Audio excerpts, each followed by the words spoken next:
Mga kababayan, magandang araw sa lahat. Tatay Digong, magandang araw sa iyo. Mga kababayan, welcome back. This is my family lifestyle. Mga idol, pag-usapan natin to ha. Bakit hinahanap-hanap pa rin natin si Tatay Digong at itong mga Duterte? Bakit gustong-gusto pa rin natin, hindi lang itong mga taga Davao, buong Pilipinas? Bakit mahal na mahal natin ang mga Duterte? Ito, sabihin natin to mga idol ha, na itong taga Davao. Bakit naghahari pa rin itong mga Duterte sa Davao? Bigyan ko kayo ng tatlong dahilan. Ito ang pag-uusapan natin ngayong araw na to. Una, hindi sila buhaya. Tandaan nyo yan. Alam niyo kung bakit? Lalong itong taon na to, 7 times successive, walang utang ang Davao City. O, di ba? Walang utang. Paano yan? Kasi sabi nila, marami nagsasabi na, lalo na ngayon sa panahon ni Inday, di ba? Meron siyang ganito.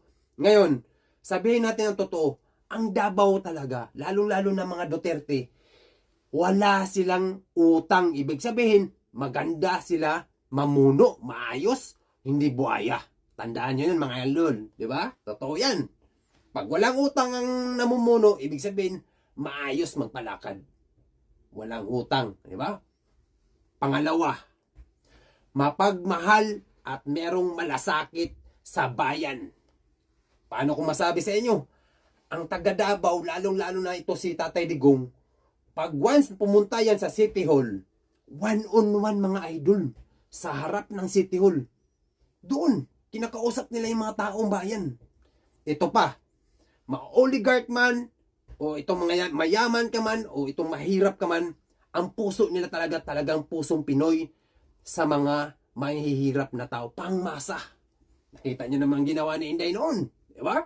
Tapos meron pa itong mga balita noon nga nangaangkin ng lupa. Ang ginawa ni Tatay Digong, di ba? Pinakita naman, pinaano sa kanya yung papel. Pinakain niya sa kanya yung papel. Tapos meron din isang puti, na akala mo pasiga-siga, nagyoyosi-yosi sa public area na talagang ang Davao ay ano yun, hindi pwede sa kanila yun. Pinuntahan ni Tatay Digong, anong ginawa nun? Pinakain, di ba? Ganun ang Davao, disiplina number 1. Kaya kailangan meron disiplina. Kaya ang taga Davao, alam nila yon. Ang halos lahat ng taga Davao may disiplina. Kahit iiwan mo yung cellphone mo doon sa mga restaurant o saan man lugar, itong mga bag mo, walang gagalaw dyan. Alam nila yung batas Duterte. Pangatlo, ito sasabihin ko sa inyo look around. Anong nakikita nyo sa Davao?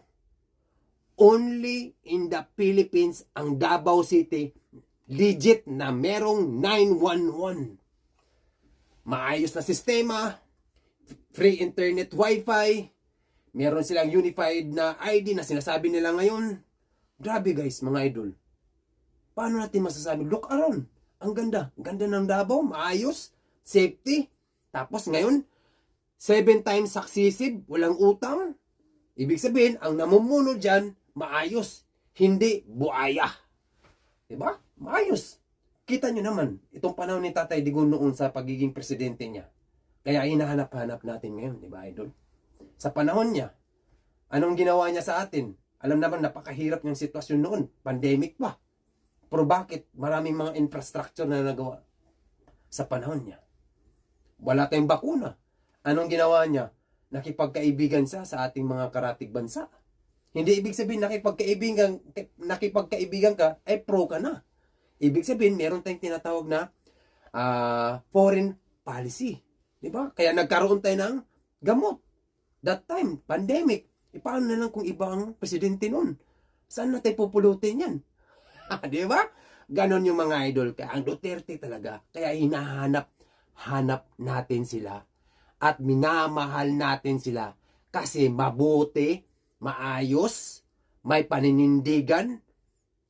Tapos, ang maganda pa, talagang merong nagawa. Kita nyo naman. Sabi ni Tatay Digong, look around. Si Inday Sara, tingnan nyo.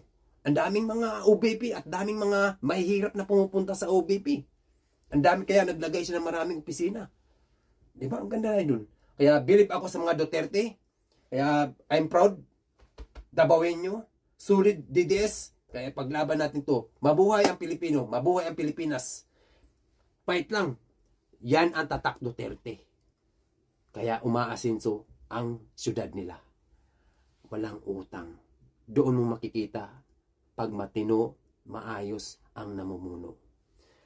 Mag-comment ka, mag-like at mag-share. See you. I hope na sino pang hindi nakapag-subscribe, just click the button and subscribe. Thank you and maraming salamat. See you and goodbye.